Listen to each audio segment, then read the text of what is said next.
¿Qué tal, queridos amigos? ¿Cómo están? Muy buenas tardes, buenos días o buenas noches, dependiendo la hora en que estén viendo este programa.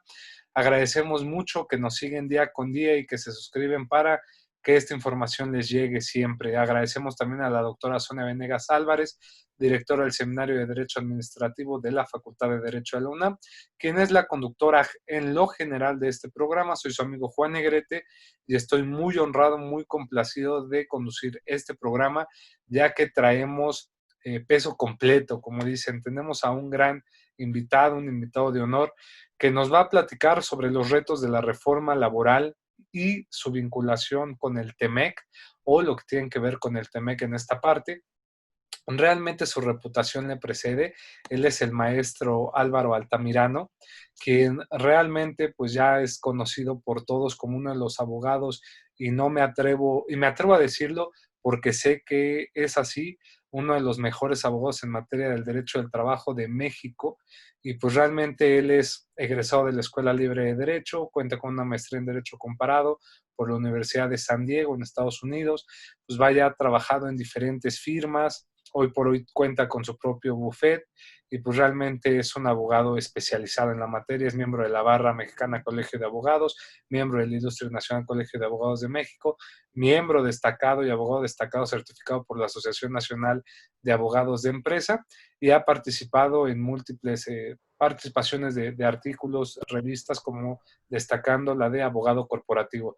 Bueno, no quisiera yo más quitarle el tiempo a nuestro invitado. ¿Cómo está, querido maestro Álvaro?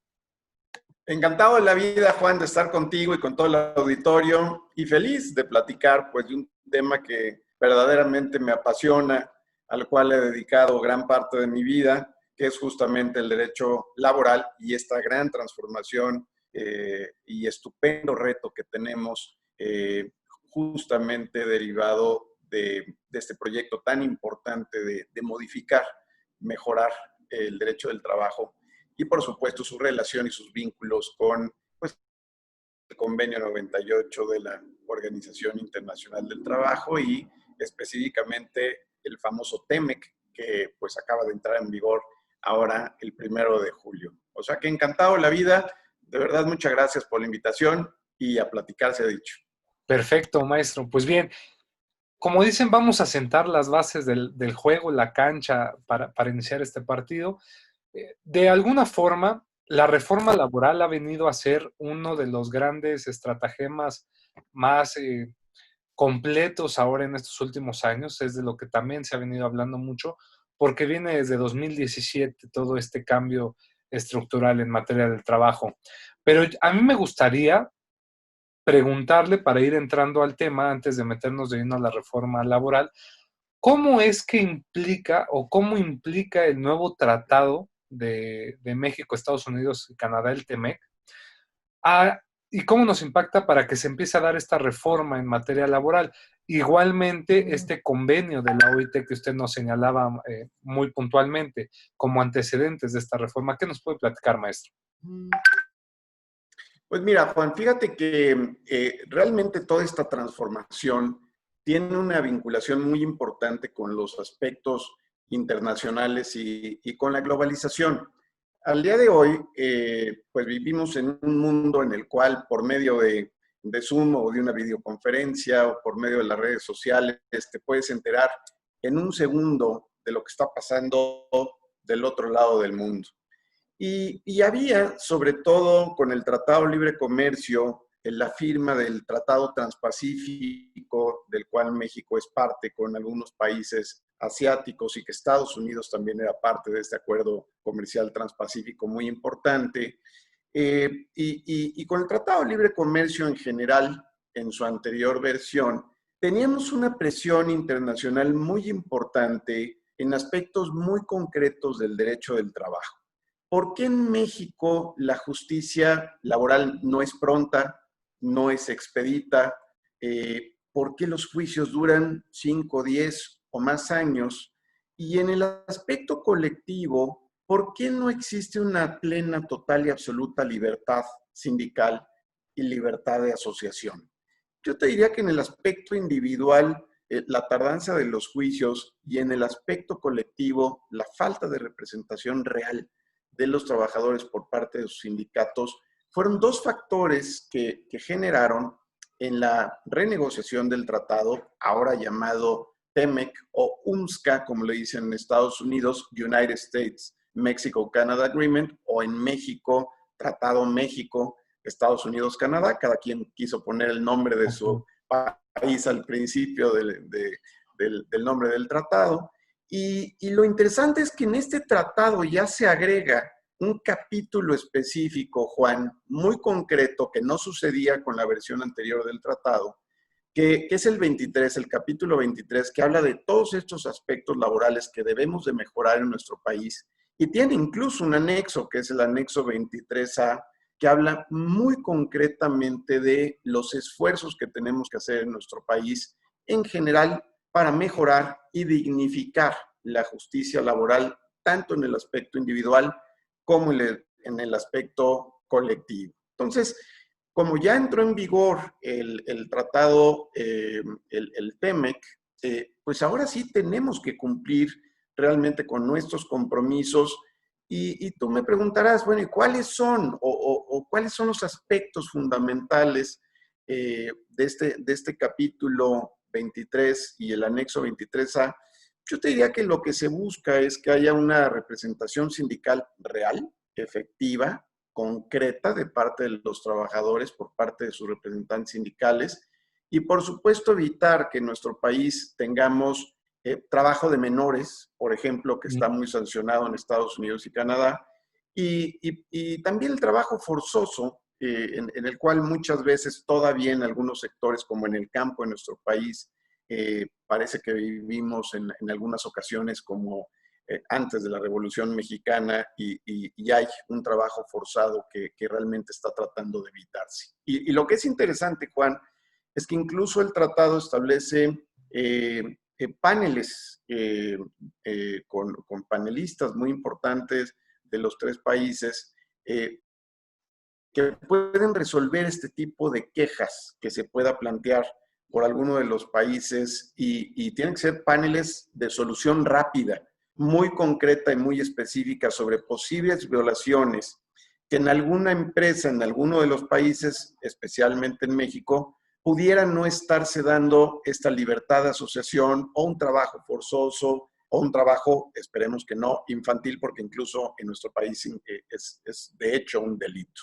Entonces yo te diría que esos son los aspectos fundamentales que estamos en el ojo de la visión muy concreta de Estados Unidos, sobre todo Estados Unidos, Canadá también, pero no tanto. Y lo que buscan es tener un suelo parejo como socios comerciales, Juan.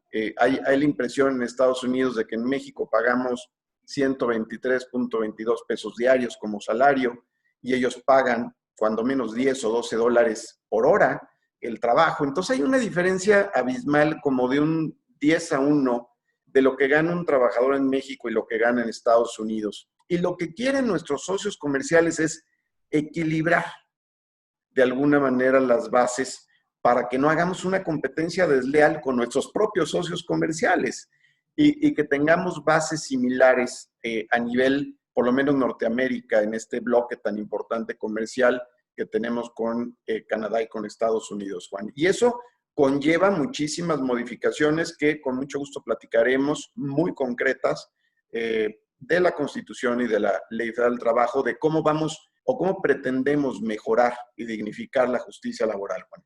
Perfecto. Y, por ejemplo, ¿cómo entra aquí el convenio de la OIT 98? Fíjate que es una pregunta muy importante porque es un antecedente previo a la firma del Tratado de Libre Comercio. Este es un convenio internacional, como sabes, la Organización Internacional del Trabajo es un organismo que depende directamente de la ONU, que tiene su base en Ginebra, y ha emitido muchos convenios internacionales para mejorar las relaciones laborales en el mundo. Y los diferentes países que son parte de la OIT han decidido ratificar o no diferentes convenios.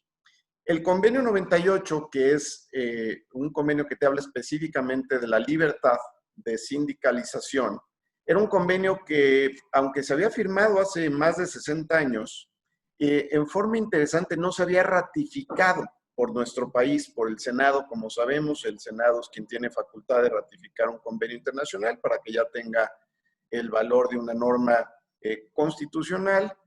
Y de forma muy interesante, en México existía dos disposiciones que iban en contra de este tratado, que eran las famosas cláusulas de exclusión por admisión o por retiro, Juan, que básicamente esas cláusulas permitían que un sindicato acordara con la empresa de que para poder entrar a trabajar a una determinada empresa tuvieran que formar parte de un sindicato los trabajadores, y si no, no podían entrar.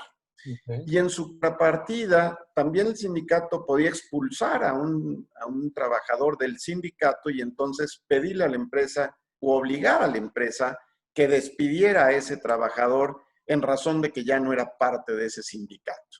Y esto chocaba directamente con el convenio 98 y por eso no se ratificó por muchos años. Ahora que ya está ratificado, por supuesto, estas cláusulas de exclusión, ya sea por admisión o por retiro, pues ya no tendrán aplicación.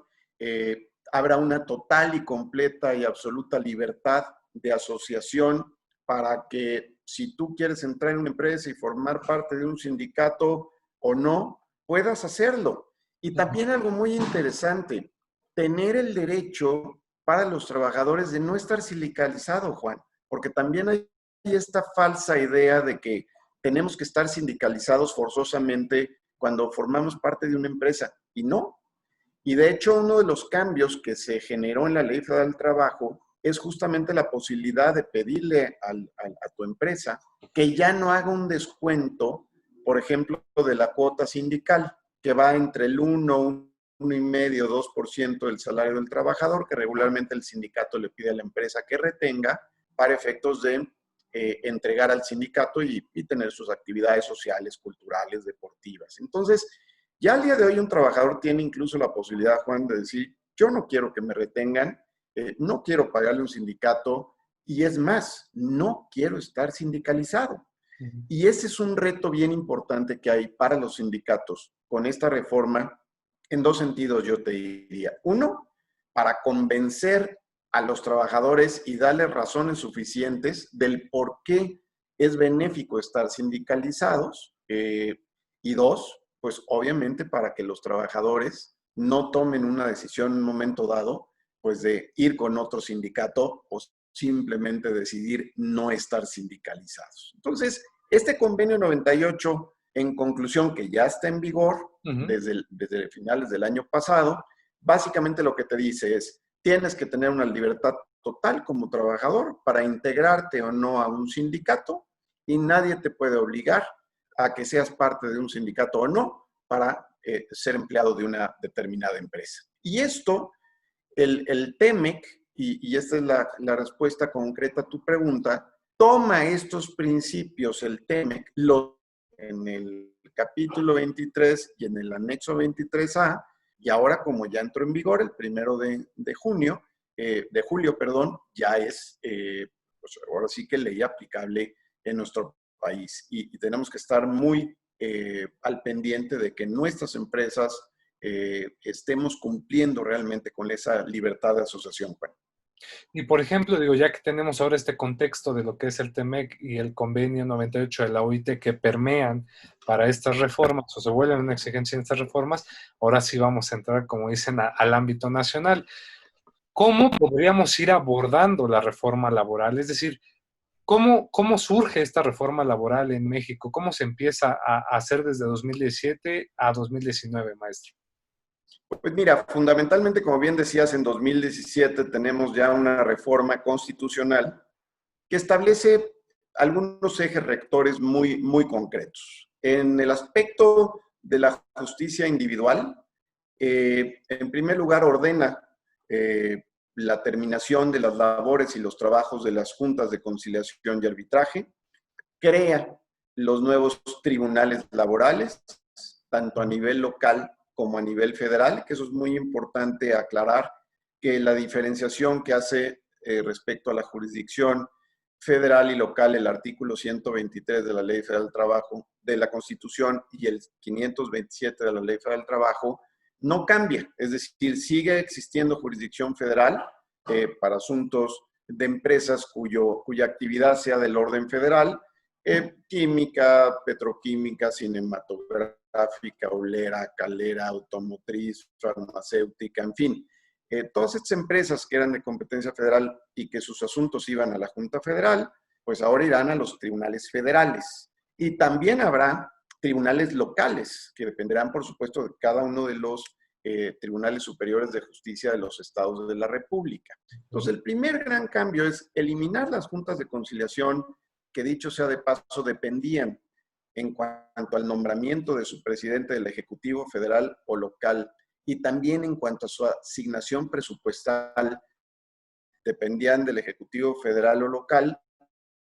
La idea es terminar con ese formato de tripartismo, de representación de un presidente, un representante de los trabajadores y de los patrones, en donde supuestamente había una solución colegiada a los asuntos que lamentablemente nunca se dio o no se ha dado en la realidad.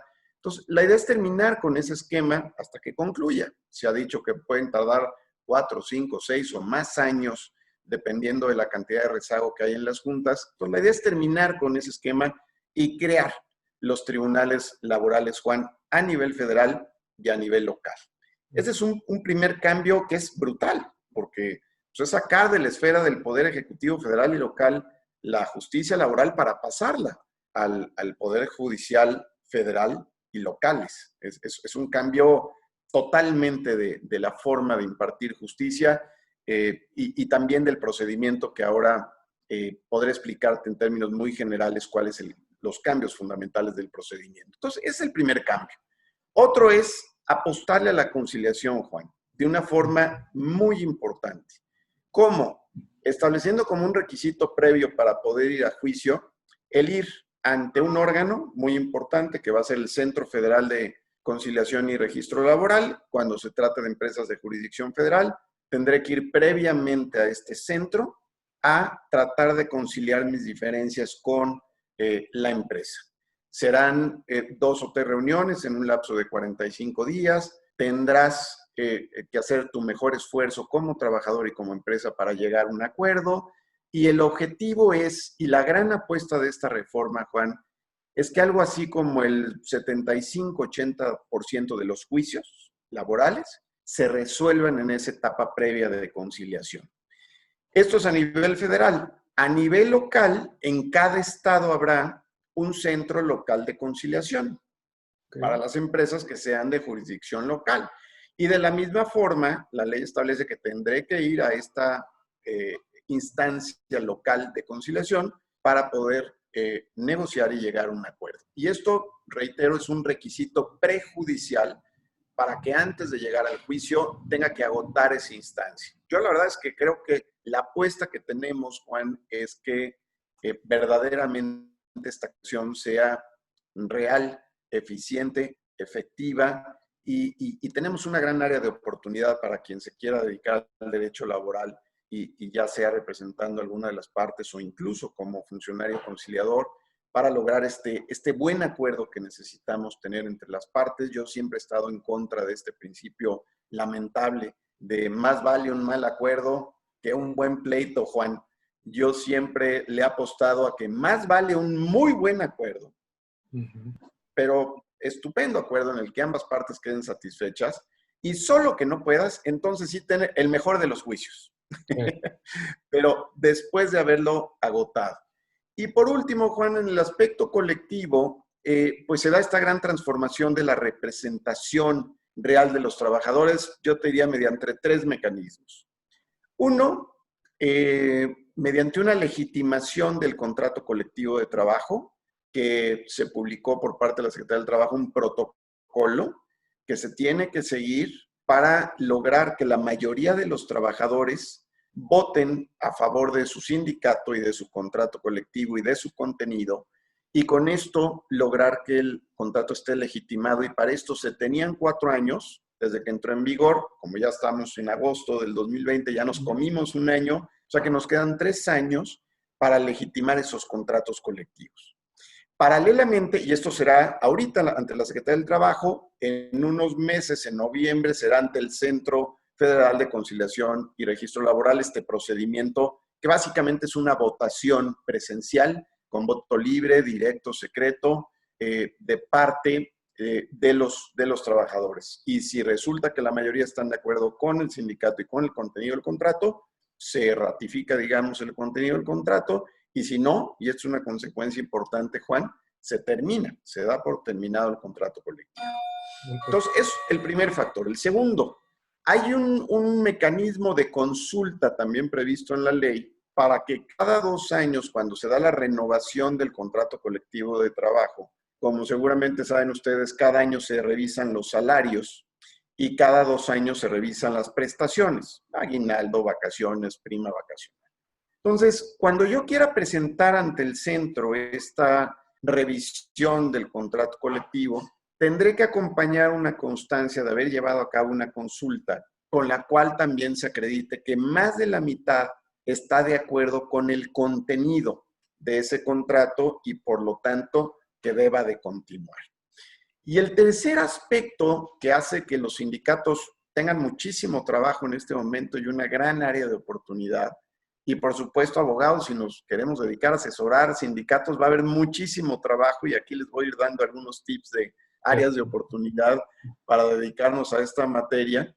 El otro es un requisito que busca evitar los contratos colectivos de protección, Juan, que básicamente establece que para que un sindicato pueda emplazar a huelga por firma de un contrato colectivo de trabajo a una determinada empresa, tendrá que tener una representatividad y obtener de parte del centro una constancia que se le llamará ya que se aplique, constancia de representatividad, que implica que cuando menos el 30% de los trabajadores están de acuerdo con que realmente se emplace a huelga a esa empresa y se tenga la representación sindical en esa empresa. Entonces, este es un requisito previo para poder emplazar y estallar una huelga. Al día de hoy te lo explico, y esos son los 3 factores fundamentales. Al día de hoy te explico por qué tenemos 80% de contratos colectivos de protección. Porque todavía al día de hoy, cualquier sindicato puede emplazar a huelga una empresa, puede estallar incluso la huelga en una empresa, y solamente mediante un mecanismo que se llama incidente en existencia de huelga, se puede plantear después de las 72 horas que ya se estalló la huelga, una votación, y se puede ir a una votación para que los trabajadores decidan si quieren o no tener sindicato. Y como todos los días y horas son hábiles para materia de huelga, pues esto, no obstante lo rápido que se hace, desde que se cierra la operación de la empresa hasta que se lleva a cabo el recuento y se dicta un laudo, pueden pasar, Juan, 10 o 15 días. Entonces tú dile a un cliente, mira, no te preocupes, te van a emplazar, no tienen a la gente, no lo representan, te van a cerrar tu centro de trabajo cuando has invertido millones de pesos para abrirlo, pero no te preocupes, a los 15 días vamos a presentar un incidente, vamos a buscar un recuento y vamos a levantar esa huelga. Hombre, si tú le dices eso a un cliente, te dice que ¿qué? Imposible arriesgar todo en patrimonio. Y cuando esto lo llevas a estándares internacionales, te dicen, a ver, ¿está usted loco o qué me está usted planteando? ¿Qué fórmula me da para evitar eso? Y justamente ahí vienen los famosos contratos colectivos de protección, que no son más que un papelito que firma un representante sindical con una empresa, se deposita ante la Junta de Conciliación, se sella, se ratifica y se guarda en un cajón, Juan. Y por supuesto se paga una cuota sindical anual. Entonces, toda la reforma laboral respecto al tema colectivo va enfocada a eliminar por completo estos contratos colectivos de protección y lograr que haya una representación real de los trabajadores por conducto de sus sindicatos. Entonces, digo, para ir recapitulando, entonces, ahora ya que tenemos esta reforma, podemos ver que la reforma viene en 3 sentidos, sobre todo, bueno, más bien en 2, sobre todo en materia colectiva y en el proceso, ¿no? Como tal. Por lo cual me gustaría preguntarle, ¿podemos decir en estricto sentido que hay un cambio en la materia o el derecho del trabajo en la parte individual del trabajo o realmente ni se tocó? Mira, por lo que se refiere al derecho sustantivo Ujú. individual, fueron pocos los cambios. Yo te diría, por ejemplo, existe esta nueva disposición que es que en los contratos individuales de trabajo ya nombres a tus beneficiarios para poder tener la posibilidad de, cuando fallezcas, sea mucho más rápido, digamos, el proceso sucesorio y pagar los montos que corresponderían a ti, a tus beneficiarios. Por supuesto, esta obligación nueva de los trabajadores del hogar, que ya no son trabajadores domésticos, son ahora trabajadores del hogar, de darlos de alta en el seguro social y tener una seguridad social digna. Yo, por cierto, ya lo hice en casa con alguna persona que nos ayuda y quiero decirles que aunque había una prueba piloto, ahora ya está resultando muy efectiva. Te das de alta en forma muy fácil y por internet ante el Seguro Social Ujú. y la verdad es que le damos seguridad social a todo ese personal, digamos, que trabaja en casa, ¿no? Ese personal que es tan valioso y que es parte de la familia, yo siempre sí lo he visto.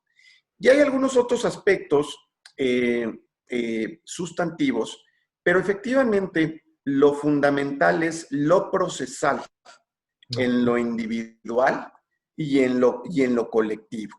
Y te puedo platicar un poco de lo procesal. A ver, En lo vamos. procesal, hay muchos temas muy interesantes en lo adjetivo individual. Por ejemplo, al día de hoy tú tienes un principio en nuestro país que permanece de estabilidad en el empleo.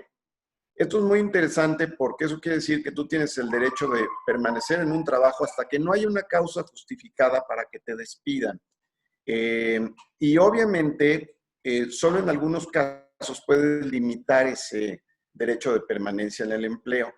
Hay 5 casos que los establece el artículo 49, en los cuales tú puedes romper con ese principio de estabilidad en el empleo mediante el pago de una liquidación completa de 3 meses y 20 días por año.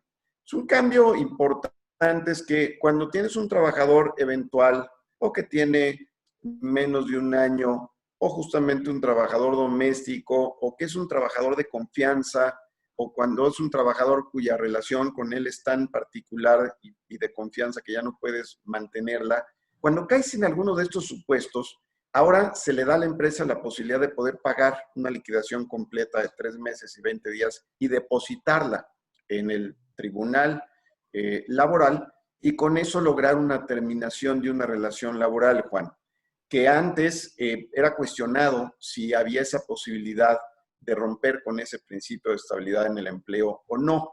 Y esto es muy interesante porque en Estados Unidos el principio genérico de la relación de trabajo es diametralmente opuesto, es el employment at will o el empleo a la voluntad del empleador, lo cual quiere decir que un trabajador puede ser despedido por cualquier circunstancia, causa o razón, sin el pago de una liquidación, siempre y cuando no incurramos en una cuestión discriminatoria. Entonces, como verás, en Estados Unidos y en México, no obstante tener 3,000 kilómetros de frontera, tenemos dos principios diametralmente opuestos. El employment at will o el empleo al deseo del empleador en Estados Unidos y la estabilidad en el empleo en nuestro país. Entonces, es un cambio interesante en donde se rompe con ese principio de estabilidad en el empleo mediante, por supuesto, el pago de 3 meses, 20 días por año y prima de antigüedad. Otro aspecto importante que creo que va a acabar con este juego de simulación que se da cuando un trabajador demanda y reclama su reinstalación o la indemnización es que muchas veces la empresa lo que hacía era negar el despido, Juan, aunque sabía que lo había despedido, y ofrecer el trabajo. Y venía una reinstalación. Y después de esa reinstalación, pues obviamente la empresa volvía a despedir al trabajador. Y venía en forma increíble una segunda demanda. Se volvió a reinstalar porque también se negaba el despido, se ofrecía el trabajo y en esa segunda reinstalación se volvió a despedir al trabajador. Y así sucesivamente llegamos a tener casos en los que un solo trabajador era despedido 4 o 5 veces y teníamos 5 o 6 juicios del mismo trabajador. ¿Cuál es un cambio importante en la ley? Pues que ahora Podrás utilizar esta defensa de negar el despido y ofrecer el trabajo, Juan. Sin embargo, como patrón, y esto va a ser muy importante, tendrás que acreditar que hubo un no despido, es decir, que no existió el despido. Y esto va a ser complejo, Juan, pero es una herramienta que se le da a la empresa para que todavía pueda negar el despido y ofrecer el trabajo. Porque en la Junta de Conciliación lo que acabó pasando, Juan, es que se juzgaba para ver quién decía la mejor mentira.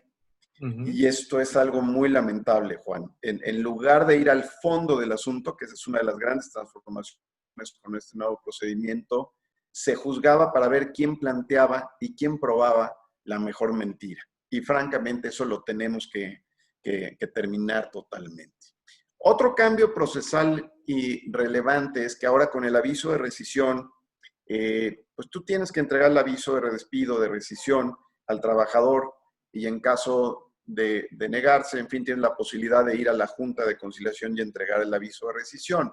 Y si no entregabas este aviso de rescisión, se presumía que el despido era injustificado por ese simple hecho. Ahora se modifica esa parte del artículo 47 al final y se dice, si bien no entregas el aviso de rescisión, puedes plantear una defensa al momento de que te demande un trabajador argumentando que hubo un despido justificado y presentar las pruebas correspondientes para acreditar ese despido, Juan. Ese también es un cambio fundamental porque cambia esta idea de que si no tengo elementos de prueba en el momento que quiero despedir a una persona por alguna causa grave, un fraude, un abuso de confianza, en fin, muchas veces pasa que sabes que es culpable, pero no lo puedes despedir. Y mediante esta mecánica podrás despedirlo y ya cuando venga la demanda, argumentar que hubo un despido justificado y acreditarlo con todas las pruebas que corresponden. Digamos, eso es en lo adjetivo, los cambios fundamentales. Ahora, respecto al proceso, Juan, pues sí es un nuevo proceso. De hecho, ahora nosotros estamos encantados dando cursos por toda la República para explicar cómo va a ser el nuevo proceso. Y te lo resumo muy rápido. Sí. Va a ser similar, muy rápido, va a ser más similar al derecho procesal civil, porque ahora la demanda tendrá que ir acompañada de las pruebas, cosa que antes no sucedía. Se daba la opción de que se acompañaran las pruebas, pero no era obligatorio. Ahora tiene que ir demanda y pruebas, junto, por escrito. Se notifica la parte demandada y muy similar a lo que sucede en derecho civil o mercantil, se da un plazo de 15 días para contestar. ¿Cuál es la ventaja? Que contestas por escrito, también presentas tus pruebas por escrito y además de eso, objetas las pruebas de tu contraria, de la parte actora. Después se notifica la parte actora, por supuesto, y la actora tendrá un derecho de réplica y la parte demandada de contrarréplica. Es decir, el proceso será muy similar en esta parte escrita del procedimiento, del nuevo procedimiento del trabajo. Para hacer la réplica y contrarréplica, maestro? Son 5 y 3 días, dependiendo de la parte que sea. En general es un nuevo procedimiento que está diseñado, Juan, para que dure no más de 4 meses. Perfecto. Ese es el objetivo, que haya realmente una agilidad en el proceso. Entonces, acabas ya con esa etapa escrita y viene una audiencia que se llama preliminar. Y básicamente lo que hace en esta audiencia es limpiar el proceso. Revisar todas las excepciones, ver que realmente el procedimiento esté perfectamente claro en cuanto a acción, excepciones, que la litis esté perfectamente bien planteada, Juan. Y entonces, una vez hecho esto, y ya que en audiencia preliminar limpias, digamos, totalmente el proceso y lo dejas claro respecto a la controversia, entonces sí el juez tiene que llamar a una audiencia, que es lo importante, que es una audiencia de ley. Y en esta audiencia, como sucede en otras materias, yo tuve el honor de participar en un simulacro con el Consejo de la Judicatura del Estado de México. Y, Juan, otra historia. Llegamos los litigantes con nuestros representados, el juez estaba de toga, de pie, Nos dirigimos a él, su señoría, tomamos asiento. Inmediatamente después de eso, el juez leyó en forma muy minuciosa los aspectos fundamentales de la demanda, los aspectos esenciales de la contestación y estableció la litis con toda claridad y empezamos a desahogar las pruebas que ya habían sido previamente admitidas. Y el juez tuvo la oportunidad de intervenir, de cuestionar, de plantear, de preguntar, ya fuera confesional o fuera testimonial lo que estuviéramos desahogando. Y lo que es muy interesante, Juan, es que el juez tiene que estar presente de principio a fin, bajo pena de nulidad de esa audiencia, y tiene la obligación de que una vez terminada esa audiencia, en ese momento, dicte su sentencia, salvo casos excepcionales que pudiera ser en los siguientes 5 días hábiles. Entonces, como verás, es un nuevo procedimiento muy ágil. Las notificaciones, me regreso al tema, muy importante, podrán ser electrónicas, es decir, habrá un buzón electrónico en donde te puedan estar notificando, entonces los plazos serán mucho más cortos y las notificaciones mucho más eficientes. En la pericial, por ejemplo, ya no podrá haber perito tercero en discordia, tendrá que ser solamente un perito oficial. En fin, en la confesional ya no tendremos que seguir este esquema de dirá si es cierto como lo es y presentar el pliego, sino que las posiciones podrán en una testimonial.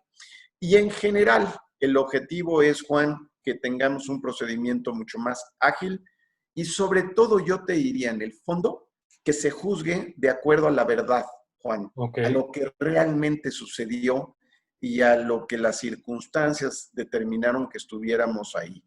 Por último, por lo que se refiere a la apelación, no hay apelación en materia laboral, ni la habrá, Juan, eso no está previsto, por lo tanto el juicio de amparo, ya sea indirecto o directo en nuestro caso, es, digamos, la única posibilidad que tenemos de modificar una resolución por parte de un juez. A forma muy genérica, por supuesto, podríamos, tengo un curso la próxima semana con el Consejo de la Judicatura de Nuevo León.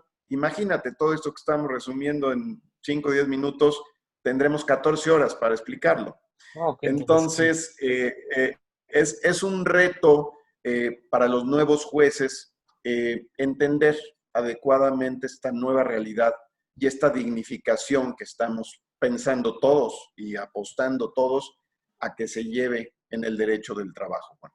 No, y tiene toda la razón, sin duda son varios retos. De ahí que, bueno, antes de preguntarle qué retos considera que hoy por hoy vamos a tener en la reforma laboral, porque digo, hoy por hoy la pandemia fue una cosa que nos vino a mover mucho el tema. Pero antes de meterme a ese tema, me gustaría preguntarle, entonces, si nos vamos nosotros, por ejemplo, a un juicio de amparo, suponiendo el amparo directo, cuando ya haya una sentencia por parte del juez laboral, pues yo me imagino que va a tener que ser como en las otras vías, es decir, mandar el expediente que exista en físico y mandar la audiencia grabada o las audiencias grabadas, y ahí los magistrados tendrán que revisar cada audiencia y ver cómo tener que dirimir esa controversia, ¿no? En el amparo. Sí. Ahora. Sí, fíjate que es un reto también. Perfecto. Es un reto para los jueces de distrito, Juan, y para los tribunales colegiados, porque efectivamente tienen que cambiar la mentalidad de que se mandaba el expediente de este tamaño a quizá que les manden 5 o 10 hojas del expediente con todos los videos agregados al expediente. Y creo que la justicia laboral, por lo que se refiere a los tribunales colegiados, como bien lo dices, Juan, también va a cambiar, porque la percepción del magistrado, la magistrada o juez de distrito en un momento dado tendrá que ser diferente. Y mire, esta evolución del papel a la oralidad o de lo escrito a la oralidad, a mí me parece muy positivo. Creo que el juez va a tener una posibilidad real de detectar la verdad jurídica, digamos, que debería de estar de acuerdo con la verdad histórica, Juan. Entonces sí, viene un gran reto también para los tribunales colegiados, no tengas la menor duda. Perfecto. Y bueno, ahora nada más retomando un poco, si nos pudiera decir qué piensa usted de la materia colectiva, ya nos dio mucho escalafón, nada más quisiera retomar, ¿cómo debemos entender entonces ya para México la democracia sindical y la libertad sindical? Nada más para hacer ese resumen, maestro. Pues mira, en el aspecto colectivo, Juan, también es un cambio de paradigma. Dicho por funcionarios de la Junta Federal, el 80% de los contratos colectivos de nuestro país son de protección. Es decir, no hay una representación real.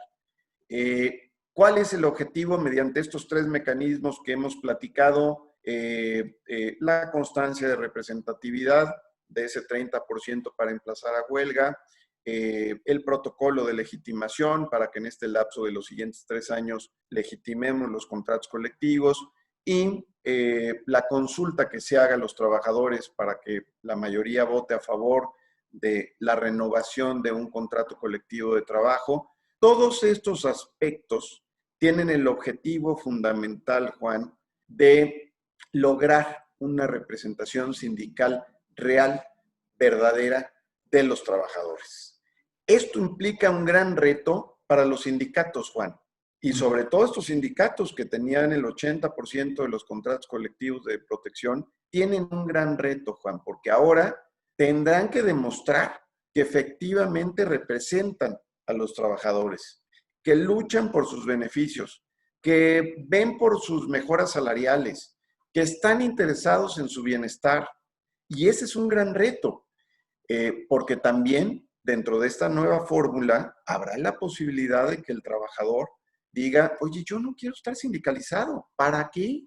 La empresa me soluciona todo, estoy muy bien pagado, tengo muy buen salario y muy buenas condiciones de trabajo, ¿para qué quiero tener sindicato? Y ahí el sindicato tiene un gran reto, Juan, de ir, convencer y justificar su trabajo y realmente lograr que esa agrupación subsista como una representación real y combativa. En otros países, como en Alemania, por ejemplo, existen los comités de empresa que se llaman, y yo alguna vez, y lo puedo decir porque es muy conocido, estuve en Volkswagen, en la planta de Puebla, sentado en una mesa de negociación muy importante y de repente, y muy álgida, y se hablaba de inversiones y pérdidas y reparto de utilidades y producción y todo, en forma muy transparente, y al final, pues se despidieron muy amables 2 personas de mí, licenciado Altamirano, soy Juan Domínguez, secretario general del sindicato de Volkswagen. Ah, caray, yo dije, esta sí no me la sabía. ¿Cómo que en la misma mesa de negociación en donde se trataron temas tan delicados estaba el secretario general del sindicato? Y así fue, Juan. Y ese es el sindicalismo moderno al cual tenemos que movernos, esa representación real. Así es. Una pregunta interesante, Juan, es, bueno, ¿y qué va a pasar con todo esto, digamos, a 10 años o 15 años?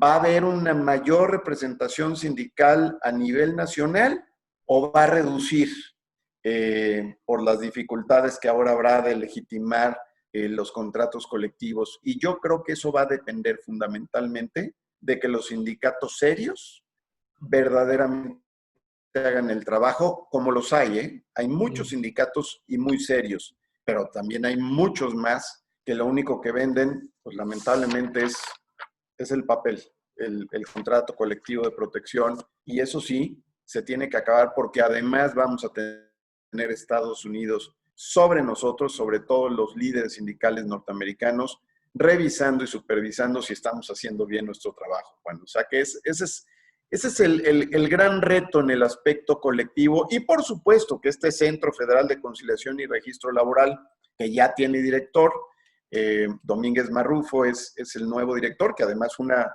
elección como si fuera ministro de la Corte, es decir, una terna por parte del Ejecutivo, y el Senado de la República lo ratificó. Entonces, a mí me parece que tiene una gran responsabilidad. Ayer acaba de salir, hoy, el estatuto, digamos, que regulará la operación y funcionamiento de este centro. Y tú imagínate, va a tener un poder magnífico, porque va a registrar todos los contratos colectivos de trabajo de todo el país, todos los reglamentos interiores de trabajo. Imagínate además que va a registrar a todos los sindicatos de toda la República, que este era un aspecto muy importante también a recalcar, Juan, de las atribuciones de este nuevo Centro Federal de Conciliación. Es decir, además de la conciliación en asuntos individuales a nivel federal, tendrá la enorme facultad de registrar a los sindicatos y todos, absolutamente todos, y aquí sí no hay distinción entre local o federal, todos los contratos colectivos de todo el país. Yo diría que incluso para ciertos efectos colectivos va a tener más fuerza que incluso la propia Secretaría del Trabajo, Juan. O sea que es un órgano que además tendrá su sede aquí en la Ciudad de México y oficinas en toda la República, pues para que si estás en Tijuana o en Cancún, no tengas que venir a la Ciudad de México para registrar tus contratos, tendrá oficinas regionales en toda la República. Entonces, como ves, laboralistas, es un gran momento, Juan, y yo los invito a quien no se dedica al derecho laboral, pues a que se dedique al derecho laboral. Y a los laboralistas, pues los invito a que se capaciten, a que aprendan, a que nos adaptemos a esta nueva realidad, Juan, y a que logremos entre todos, porque aquí va a ser cuestión de próximos juzgadores, próximos miembros de los centros de conciliación, litigantes, profesores en las universidades, de todos va a ser trabajo el de dignificar al derecho del trabajo en nuestro país. Por ejemplo, maestro, digo, ya para ir cerrando, me gustaría rescatar un poco también esto. ¿Cómo sería esta relación del Centro Federal de Conciliación y Registro Laboral con los centros locales? Es decir, nada más los locales lo único que van a servir va a ser para conciliar, o cómo van a ayudarle al federal para este registro. Es decir, ¿cómo sería este funcionamiento de ambos?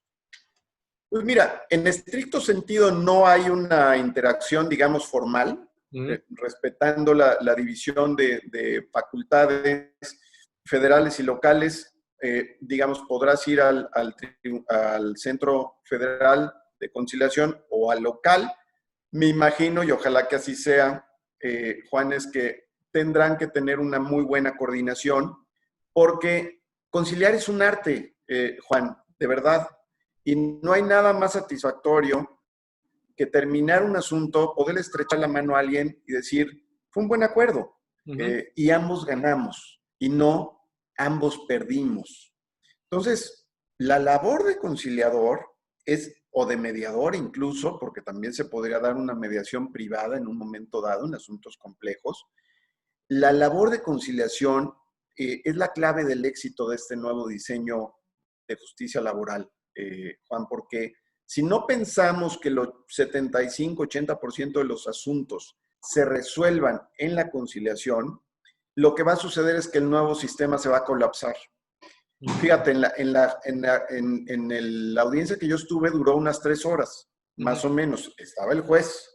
Al día de hoy, en una junta especial, se llevan alrededor de 90 audiencias, en una sola. Entonces, ¿cómo me imagino el nuevo derecho procesal y a esta nueva justicia resolviendo la inmensa mayoría de los asuntos mediante la conciliación y yendo al tribunal los asuntos que verdaderamente se justifiquen, Juan, donde hay un abuso de confianza serio, un fraude serio, una falta grave de parte de un trabajador o una injusticia por parte de la empresa en un tema, por ejemplo, de discriminación. Ahí sí veo los juicios llegando al tribunal. Y ojalá que así sea, Juan, porque si la conciliación es como el día de hoy, y tú has estado en conciliaciones, seguramente en donde pues, el auxiliar o la secretaria o la taquimecanógrafa lo voltea a ver a uno ¿y qué pasó, Lic? ¿Hay arreglo o no hay arreglo? Y a eso se reduce, y hay que ser pragmáticos, y la verdad es que a eso se reduce la conciliación en nuestros días, Juan, y es una pena. Sí, la verdad, sí. ¿Qué? Porque no hay presupuesto, porque no hay ganas, porque no hay interés, en fin, o sea, creo que tampoco hay que culpar de más a quien no ha podido conciliar, porque también de parte de los litigantes hay esta falsa idea de que voy a cobrar mejor con los salarios caídos si retraso un procedimiento. Entonces, tenemos que apostarle a la conciliación mediante estos dos órganos. Deberá de haber coordinación, Juan, pero si es una empresa de jurisdicción federal, esos asuntos deberán de ir a la conciliación federal. Y si es una empresa local, que básicamente es el comercio en general, Ajá. entonces tendrá que ir a los centros locales de conciliación, Juan. Ahí va mi pregunta también. Es decir, siempre, para que nos quede claro, cuando se trate de contratos colectivos de trabajo, aunque sean empresas locales, su contrato tiene que registrarse a nivel federal, no a nivel local. ¿Sí es así? Correcto, Perfecto. correcto. Ahora, ya las competencias me quedan claras en conciliación local y federal, como bien lo explicó. ¿Así operarían también los juzgados? Es decir, juzgados locales y unos juzgados federales, como estaba en juntas Correcto. locales y juntas federales. Correcto. De hecho, fíjate que a nivel federal, pues van a ser jueces como jueces de distrito. Ujú. Incluso para efecto de salario, pues deberían de tener los mismos ingresos. Es decir, van a ser jueces de una gran jerarquía, Juan. O sea, Sí. no va a ser gente improvisada. Y ahorita fíjate, en las elecciones se han inscrito más de 2,000 personas para juez federal y creo que van a dar 50 ahorita, en esta primera etapa. Entonces va a haber una gran competencia. Ser juez de lo laboral no va a ser sencillo y va a necesitar mucha preparación, y aquí la invitación a todos a estudiar y a seguirnos preparando. Entonces, los jueces federales sí van a estar a ese nivel de juzgado distrito. Y los jueces locales, por supuesto, con la autorización de los tribunales superiores de justicia y con el presupuesto de los tribunales superiores de justicia, pues tendrán que estar exactamente al mismo nivel de cualquier juez de lo civil Perfecto. o de lo penal. Es decir, tendrá que haber tabuladores que los equiparen totalmente. El problema de las juntas actualmente, Juan, te lo explico rápidamente. El Sí, sí, sí. presidente gana, por darte un ejemplo, como 100,000 pesos Ujú. y bueno, ojalá, pero bueno, vamos a pensar en 100,000 pesos. Y los representantes del trabajo y de los patrones, ¿cuánto te imaginas que ganan, Juan? Unos 70. ¿Te gusta 10,000 pesos? Una 10,000 décima parte. de lo que gana el presidente. Entonces, ¿cuál tripartismo, No Juan? puede Y por ser. supuesto, pues sí, sí puede ser, y por eso las juntas, pues finalmente el presidente era el que resolvía. La apuesta es, y por eso fracasó el tripartismo, que en esencia era una muy buena idea, ¿eh? Así Hay es. muchos tribunales que así funcionan, la propia OIT es tripartita, el Seguro Social, el Infonavit son órganos tripartitas, en fin, la idea era estupenda. El problema es que no se aplicó ni se le dio los recursos suficientes a esos representantes. Pero sí, regresando a tu pregunta, todo lo que es colectivo, registro de contratos colectivos, reglamentos, van a este centro federal. Los órganos locales de conciliación atenderán exclusivamente conciliación local y los tribunales locales dependerán de los poderes judiciales locales y será para atender asuntos exclusivamente locales. Entonces, sí vas a ver tribunales federales laborales y tribunales locales laborales en toda la República. Perfecto, maestro.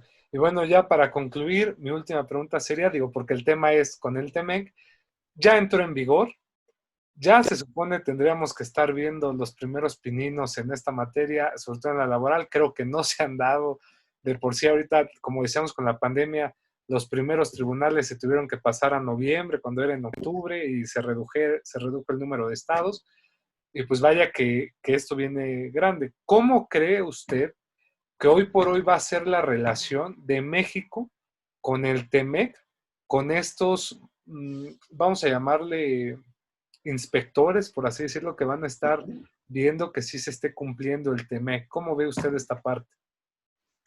Mira, me parece que si pensamos en que somos un gran bloque comercial, Juan, y así tenemos que ver al mundo, y si queremos competir con China, con Rusia, con la comunidad europea, eh, con nuestros propios hermanos sudamericanos, en fin, tenemos que ser un gran bloque muy eficiente y muy productivo. Y a mí me encantaría ir a una planta productiva automotriz en el Bajío, ya sea en Querétaro, en Aguascalientes, en San Luis, e irme a Houston ese mismo día y ver que las condiciones son exactamente las mismas o muy similares en cuanto a seguridad, en cuanto a capacitación, en cuanto a productividad, que además los mexicanos somos muy productivos y esto ha sido dicho muchas veces por nuestros socios comerciales.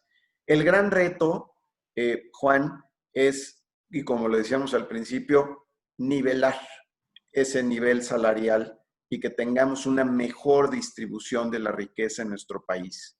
¿Cómo lo veo? la entrada del TEMEC para México como una gran oportunidad de desarrollo y que por fin nuestro país logre ser un país de primer mundo. Depende de todos y no tengamos miedo a la supervisión de nuestros vecinos, más bien tengamos miedo a no ser eficientes, productivos, competitivos y a no dar esa mejor distribución de la riqueza que tanto necesitamos en nuestro país. Entonces yo te diría que el reto es enorme, Juan, con la entrada en vigor del TEMEC, enorme, pero lo importante es que lo tomemos, lo llevemos a cabo, lo desarrollemos y pasemos a ser una de las grandes economías del mundo, como todos los mexicanos nos lo merecemos, Juan. Muchas gracias, querido maestro Álvaro Altamirano. Realmente una plática, una charla, creo yo, muy necesaria, muy didáctica. Se me fue el tiempo volando y es como decimos, yo siempre digo que el tiempo es el más envidioso de nuestros amigos porque no nos deja nada y se nos adelanta y no nos espera. Realmente muchas gracias, querido maestro. Gracias porque sabemos que es un hombre muy ocupado. Gracias por el tiempo que comparte con los universitarios para tratar temas que son fundamentales, que hoy por hoy tienen la agenda de todos los abogados y que hay que atenderlas sin duda alguna. El derecho laboral creo que es una de las materias más bonitas que existe. Creo que ya con este cambio de paradigma, lo que antes se veía como algo que no lo podía o que no era llamativo, ahora se vuelve más llamativo y podemos hablar ya de un derecho laboral encaminado a algo eficaz, a una justicia laboral real, ¿no? Como antes se criticaba que no existía. Agradecemos mucho al doctor Rol Juan Contreras Bustamante, director de la Facultad de Derecho de la UNAM, al maestro Ricardo Rojas Arévalo, director de Educación a Distancia, y a la doctora Sonia Venegas Álvarez, pero sobre todo a nuestro invitado estrella del día de hoy. Gracias, maestro Álvaro Altamirano, y gracias por su tiempo. Al contrario, muchas gracias a ustedes. Que venga lo mejor y a dignificar el derecho del trabajo. Perfecto, y así será, estamos seguros. Hasta la próxima. Gracias.